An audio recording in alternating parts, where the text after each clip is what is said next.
वो शक्तिशाली कालू के सामने हम जीत ना पाए, हमरा पता भाई। लेकिन वो शक्तिशाली कालू अपने भक्तन के नाराज ना करी है। शक्तिशाली कालू के गरुड़ मुद्रा में आके मन से आराधना कल जाई, कालू हमनी पर प्रसन्न होके हमनी के बात बनी है। रउआ जे बोल रहल बानी उ त्रिनेत्र शक्ति के वजह से सनाएगी सुनत होखी। ओकर कुछ करे से पहले गरुड़ मुद्रा में रह के कालू के मन से आराधना कई के उनकर आशीर्वाद लेके जल्दी से इस शक्ति के निकाल दी। अभी करता है।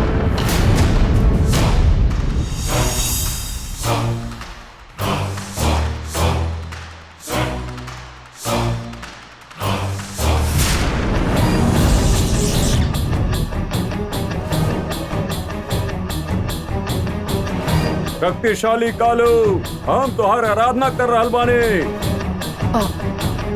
जय नायगी, गंगा के शरीर में तोहार त्रिनेत्र शक्ति रख ले बिया, ओकरा निकाले में हमार मदद करा।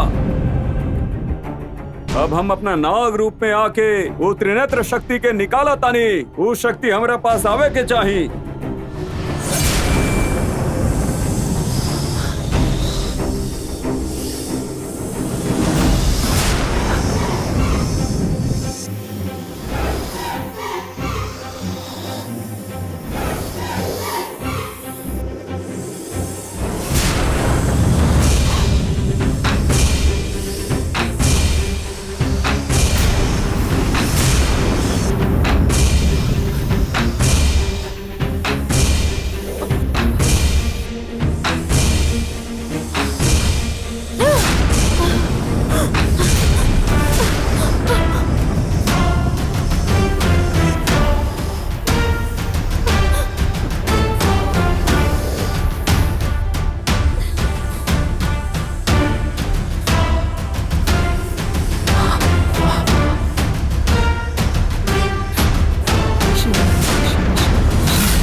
नागी गंगा के शरीर में जो त्रिनेत्र शक्ति रख ले रही है, हम निकाल देनी।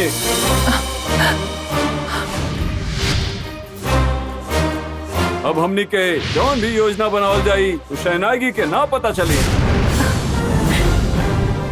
नंदिनी के खत्म कैला में कौनो रुकावट ना आई।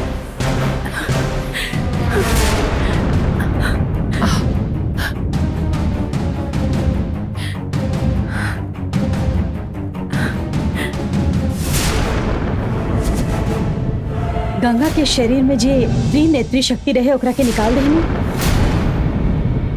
हाँ।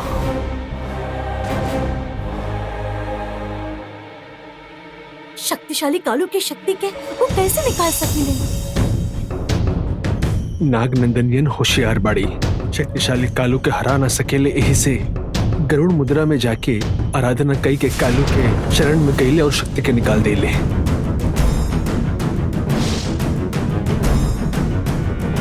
शक्तिशाली कालू के मन से आराधना करब तो दुश्मन के भी माफ कर जाला। नागनंदनियन भी कालू की आराधना करके अपन काम कर लेलस।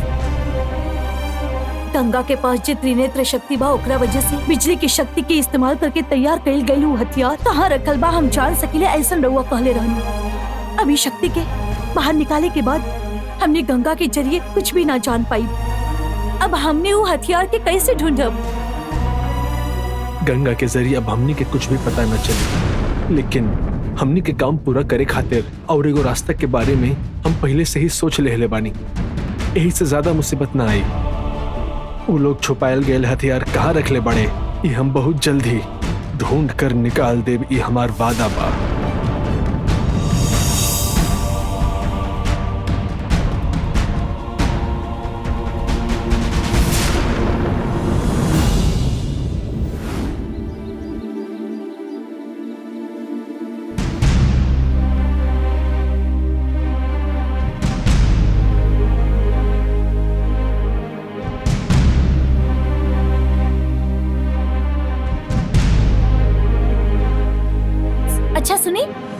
कपड़ा यहीं निकाल के रख ले बानी।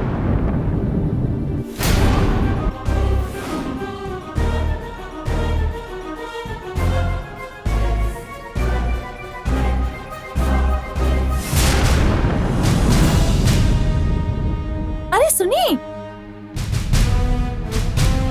ये का हमेशा हमार निकालल कपड़ा रुआ पहने नहीं, ऑफिस जाए से पहले हमके बता के जाए ले, और आज रुआ खुद से ही कपड़ा पहन लेनी और हमसे बिना बतौले ऑफिस जा रहे बानी। तू सब कुछ हमके बता के करे लुका, हम खुद के ना बदल ले बाड़ी, तू बदल गए बाड़ू, यही से हमके बदले के पड़ल।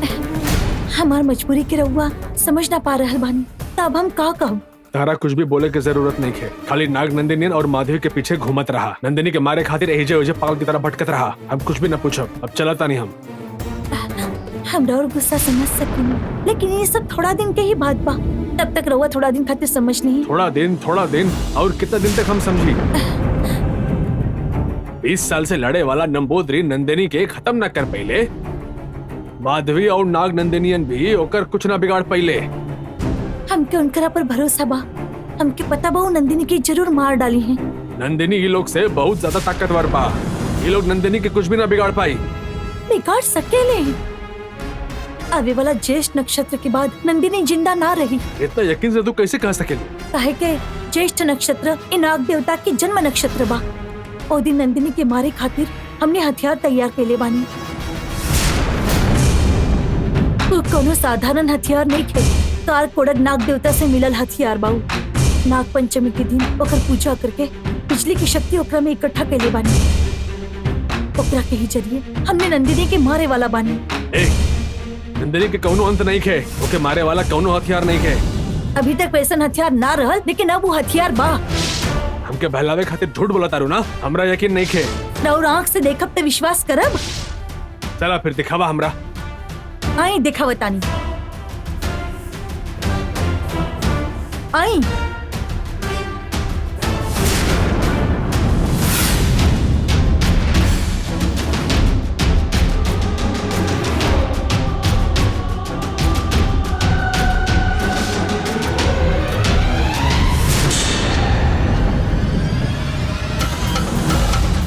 आई। ये दोनों आउट हाउस में काहे जा रहल बाड़े?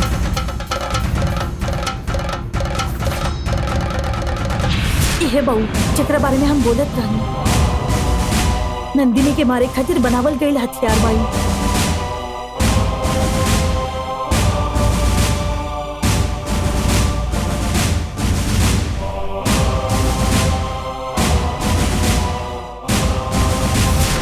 नंदिनी के मारे खातिर बनावल गई हथियार बाई। अब तो रउआ के विश्वास हो गई होगी ना। नंदिनी के वजह से हम रउआ के बहुत तकलीफ दे रहल बानी, लेकिन ये बात के हमके भी कितना तकलीफ हो रहल बा ये सिर्फ हम ही जानत आनी। ए तकलीफ के एहसान सहे में हमके भी मजा ना आवेला।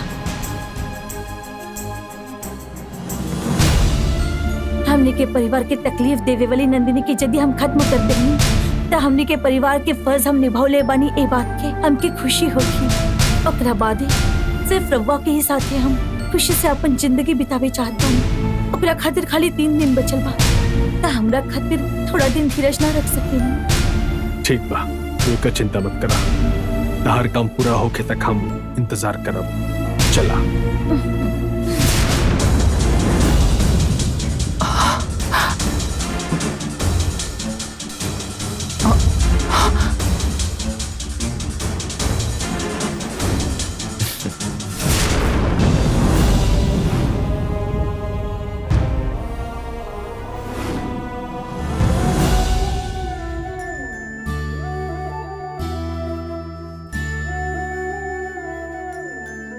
बैठा।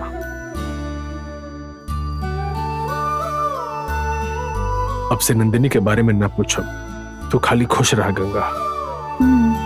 हम ऑफिस जाते नहीं। हाँ ठीक बा।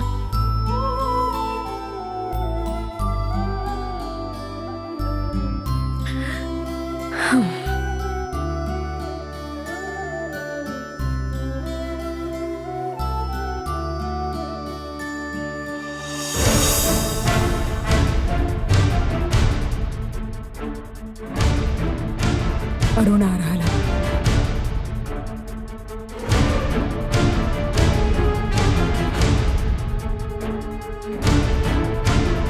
अरुण, कहाँ जा रहल बड़ा? हम ऑफिस जाते हैं। हमेशा तो तू देर से जात रहला ना, आज जल्दी काहे जा रहल बड़ा? हमार ऑफिस में हम कभी भी जा सकेंगे। रवा पूछे वाली के बानी? अपन काम करी, ठीक बा?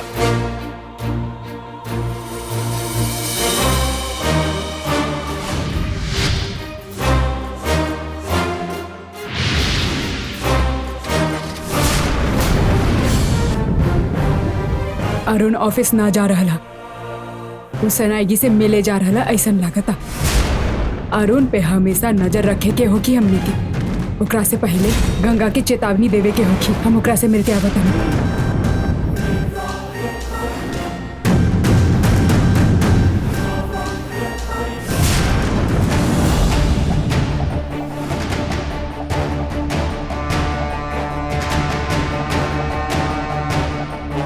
काहे गंगा, तहार और अरुण के झगड़ा खत्म हो गए का? हाँ, सिर्फ 3 दिन में नंदिनी के खत्म करे वाला बानी। यही से थोड़ा सा धीरज रखी, ऐसा ना मन करे के समझौले बानी और वो भी मान गई बानी। तोके तो अच्छा लग रहा, बाकी हमनी के तो डर लग रहा। ऐसा काहे बोला तानी?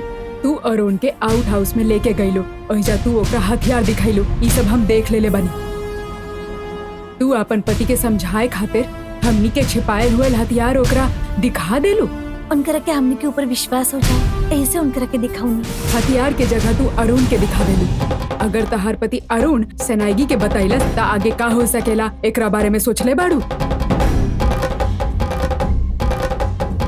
पहले ही तू नंदिनी के बहन बाड़ू। अरुण के ऐसा झूठ बता के ओकर विश्वास जीते के कोशिश करत रहली उ सेनाएगी। अब अरुण के इस्तेमाल करके हथियार पाई के कोशिश कैली त हमनी हथियार के कैसे बचाई? हे भगवान, एकरा बारे में तो हम सोचले भी ना रहनी। अब का करे के होगी? का करे के है उ हम देखब। अब आगे से ऐसा भूल बिल्कुल मत करिहा। नंदिनी के खत्म करे खातिर उ जे हथियार बनैले बानी ओकरा बारे में केहू के ना पता चले। ना, अब हम केहू के भी ना बताई। अब अरुण के वजह से कौनो मुसीबत आ सकेला ऐसा मत सोचा। अगर कुछ भइल तो उ सब कुछ हम संभाल ले। ठीक बा।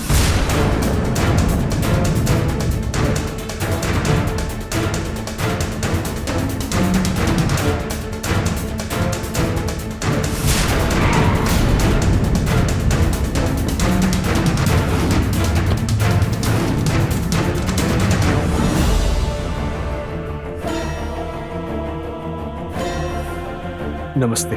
आवा अरुण, हम कब से तहार इंतजार करत रहनी। नाग नंदिनी और माधवी वो हथियार कहाँ रखले बाड़े ई ढूंढे खातिर रउआ कहले रहनी ना।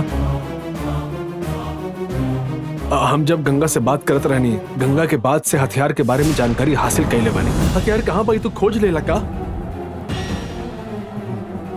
कहाँ बा बतावा? आउट हाउस में एगो टेबल पे रखल बा।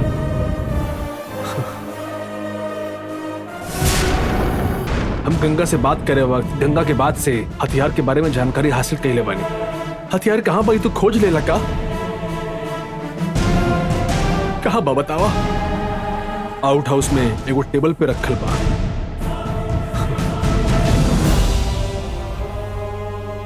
कारकोड़क नाग देवता के जन्म नक्षत्र ज्येष्ठा नक्षत्र बा। वो हथियार के इस्तेमाल करके ज्येष्ठा नक्षत्र में नंदिनी के मारे के योजना बनैले बाड़े।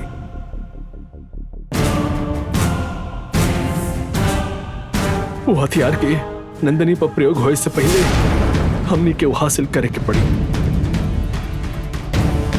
हथियार कहाँ भाई पता चल गई ना, वो तू निकाल के हमारे पास लेके गया। दरअसल गंगा की सगी बहन हमनी के नंदिनी हिया। ये ना समझ के गंगा नंदिनी के मारे खाती तड़पा दिया। और हाँ अरुण, नंदिनी के मारे के बाद गंगा के बात के पता चली था गंगा जिंदगी भर अपन कैल पे पछताती रही। हमने के गंगा पर ऐसे नौबत अभी ना आवे की चाहिए। यही से तोहके नंदिनी के बचावे के होगी। हम अभी जाता नहीं और वो हथियार लेके आवत नहीं। लेकिन गंगा और नाग नंदिनी की वजह से मुसीबत में ना फंस जाए, ये बात के डर है। हथियार निकाले के बाद नाग नंदिनी गंगा के कुछ करी, ये बात से तारा के डर लगता। लेकिन नाग नंदनियन महल में आयल बा त गंगा के मारे खातिर ही आयल बा।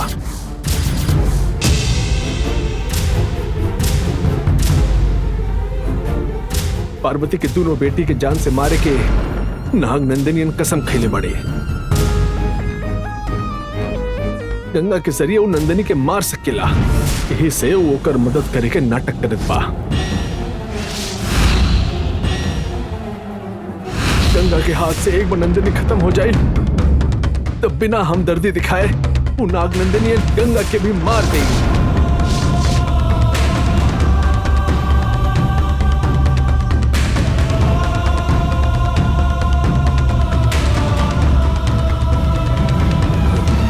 रुका, कहाँ जात पड़ा? नाग नंदनियन के बारे में सच जाने के बाद ओके ऐसे कैसे छोड़ देई? महल में जाके अभी ओकरा निकाल देता नहीं। तू जल्दबाजी में ऐसा हरकत करबा तो गंगा के जान के खतरा हो सकेला। तारा सब पता बाई, नाग नंदनियन के सामने मत दिखावा। गंगा के नाग नंदनियन से धोखा बा, ये पता होते हुए भी हम शांत नहीं। नंदिनी जिंदा रही था, हमने के खाली एक के काम करे के बा और वह नंदिनी के बचावल। हाँ, रउआ एगो देवी के रूप में बानी, यही से हम हमेशा राउर की इज्जत करेनी। उनका राखल हथियार अगर हम लेकर आइब तो वो लोग नंदिनी के कुछ न कर पाई।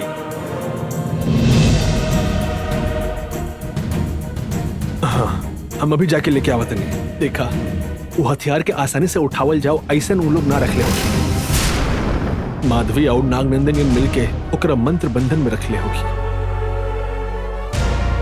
वो मंत्र बंधन के तोड़े खातिर तारा पास एगो अलग शक्ति होके के चाहिए, और वो अलग शक्ति हम तारा के देता नहीं।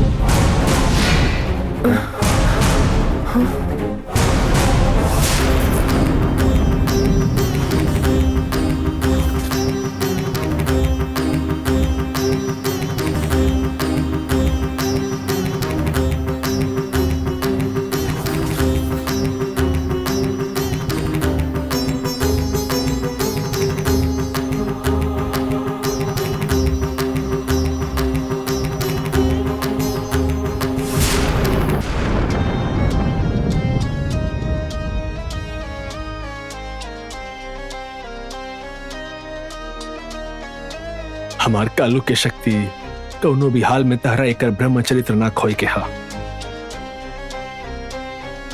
वीर शौर्य पराक्रम करे वाला, अपन भक्तों के रक्षक करने वाला हमार कालू भगवान सदैव ब्रह्मचारी रहे वाला अंजनी सूत हनुमान पर उनकर अलग प्रेम हा।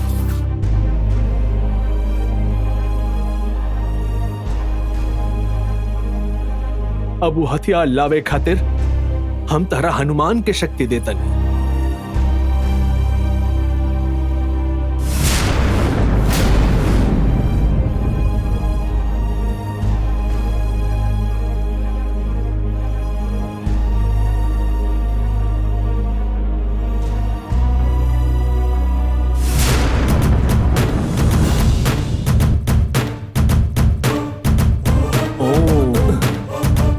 सूताय नमः।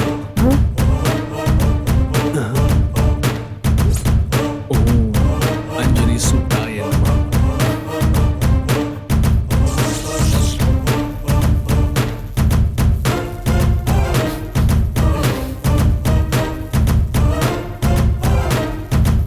ओम अंजनी सूताय नमः।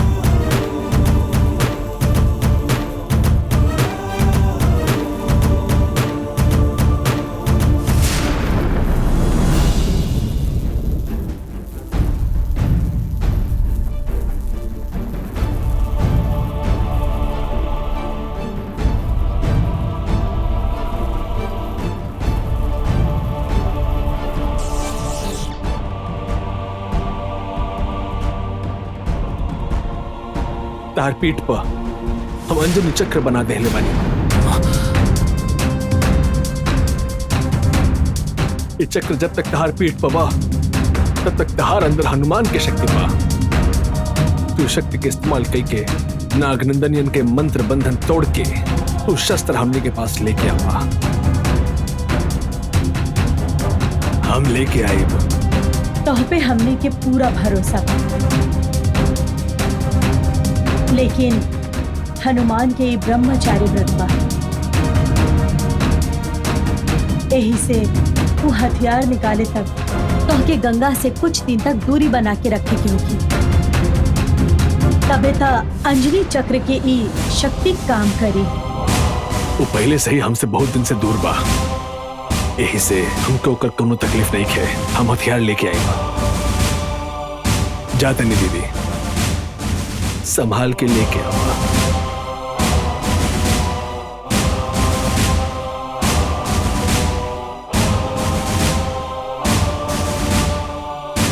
जय अंजनी सुधा।